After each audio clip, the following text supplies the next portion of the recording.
Hello, welcome to রুচি বাংলা। ঘরোয়া উপকরণ দিয়ে খুবই তাড়াতাড়ি তোমরা কিন্তু এটা বাড়িতে বানিয়ে নিতে পারবে এই স্টাইলের রেসিপিটি, তাও আবার হায়দ্রাবাদি চিকেন। এই ভিডিওটা কিন্তু তোমরা পুরো দেখো এটা শিখে নেওয়ার জন্য। চলো তাহলে শুরু করি আজকে। একটা সময় ছিল যখন রবিবার মানেই ছিল ঘরের মধ্যে মশলার গন্ধ, মায়ের ব্যস্ততা আর বাবার পত্রিকা হাতে বসলেও এক চোরা নজর রান্নাঘরের দিকে। এখানে আমি 1 চামচ গোটা জিরে, 1 চামচ গোলমরিচ, 2টো এলাচ, 3টে লবঙ্গ, 1টা দারচিনি আর 2টো তেজপাতা আর 5টা শুকনো লঙ্কা ভেজে নিয়েছিলাম। 1 কোয়া রসুন আমি প্যানের মধ্যে দিয়ে ভেজে নিয়েছিলাম লাল লাল করে। তারপরে মিক্সার গ্রাইন্ডারে একসাথে গুঁড়ো করে নিয়েছিলাম।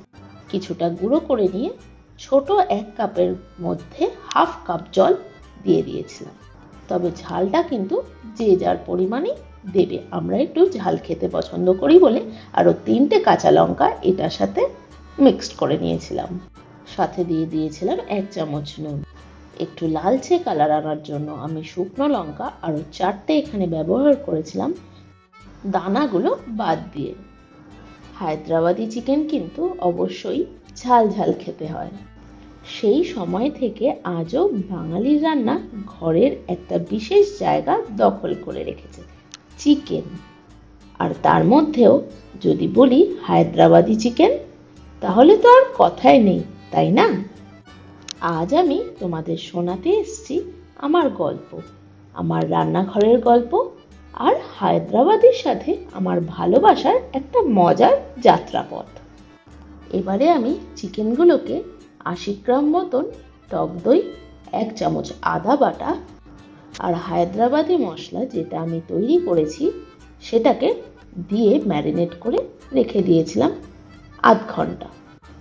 ছোটবেলায় যখন প্রথমবার হায়দ্রাবাদ নামটা শুনি তখন ভাবতাম হয়তো এটা একটা কোনো মিষ্টির নাম।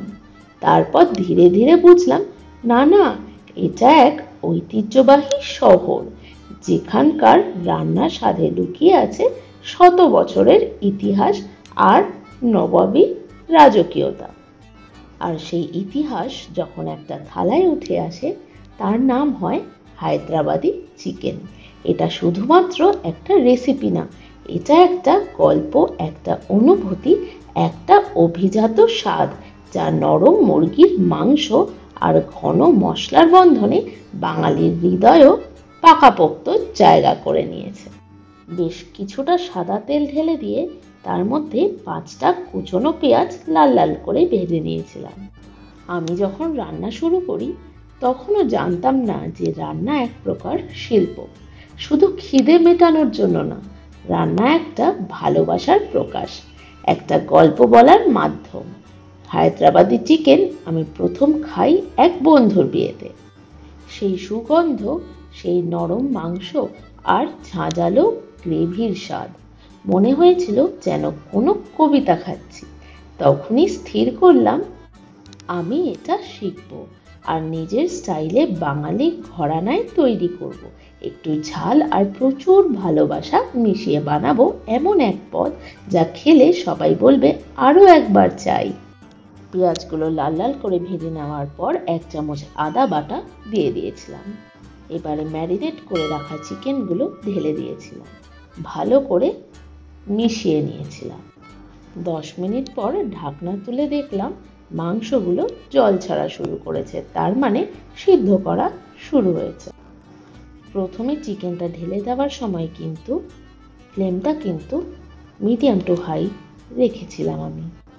ম্যারিনেট করা বাটির মধ্যে যে মশলাটা ছিল তার মধ্যে সামান্য একটু জল ঢেলে দিয়ে দিয়েছিলাম এই চিকেনের মধ্যে। হায়দ্রাবাদি চিকেনের আসল সৌন্দর্য হলো তার গভীরতা।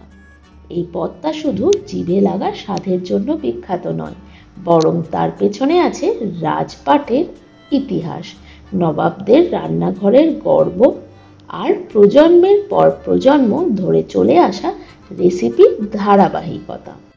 আর বাঙালি সংস্কৃতি যেখানে খাওয়া দাওয়া শুধু অভ্যাস নয় বরং একটা আবেগ। সেইখানে এই ধরনের এক্সপেরিমেন্টাল অথচ ঐতিহ্যবাহী পদ দারুণভাবে জায়গা করে নেয়। যখন দেখবে মাংসটা সিদ্ধ হয়ে এসছে, তখন কিন্তু অবশ্যই ফ্লেমটাকে লো টু মিডিয়াম হিটে রাখতে হবে। স্বাদমতো নুন আর 1 চামচ গরম মশলা গুঁড়ো ওপর দিয়ে ছড়িয়ে দিয়েছিলাম।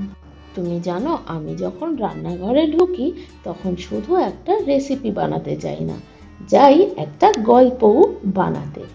আজকের এই হায়দ্রাবাদি চিকেনটা যেমন, আমি চাই তুমি শুধু রান্নাটা দেখে শিখে ফেলো না, বরং এই গল্পটাও মনে রেখো।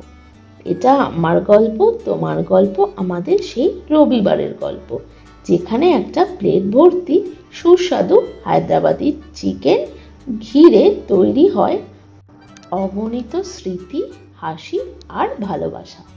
তাই বলি, রান্না করো মন দিয়ে, সময় দিয়ে আর ভালোবাসা দিয়ে, কারণ একটা ভালো রান্না কখনো শুধু স্বাদেই আটকে থাকে না, সেটা হয়ে ওঠে একটা অনুভব।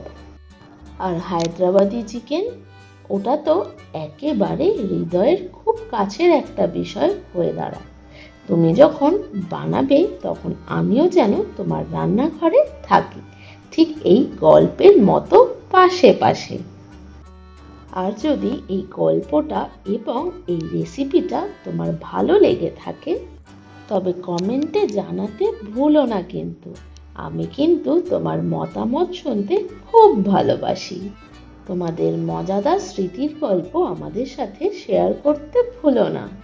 আর এই ভিডিওটা সবার মধ্যে শেয়ার করো তোমাদের ভালোবাসা।